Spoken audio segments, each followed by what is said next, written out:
para Más TV, Canal 98, en San Miguel, El Salvador, Centroamérica. Nos encontramos ahora con la señora diputada María Murani. Ella pertenece al bloque Becuá y ella tiene un título en criminología.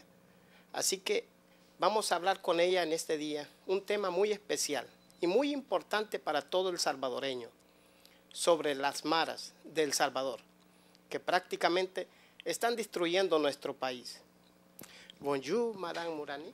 Bonjour, Monsieur Ramos. Pour nous, c'est très décourageant de voir notre pays, El Salvador, de la façon comme il est en train de mourir à chaque jour. 17.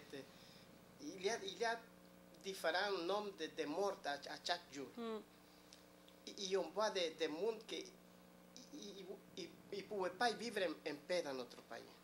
Vous avez parti à faire un travail très excellent là-bas. Et on voulait savoir, premièrement pour vous, votre sentir dans sa communauté salvadorienne.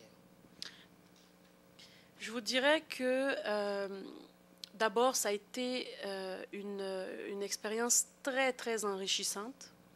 Quant à moi, le Salvador est un pays qui peut avoir beaucoup de potentiel, mais qui malheureusement est aux prises avec un phénomène de gangs de rue majeur et très important. Et je vous dirais, j'ai été dans plusieurs barrios. J'ai été aussi dans certains pénitenciers, centres pénals.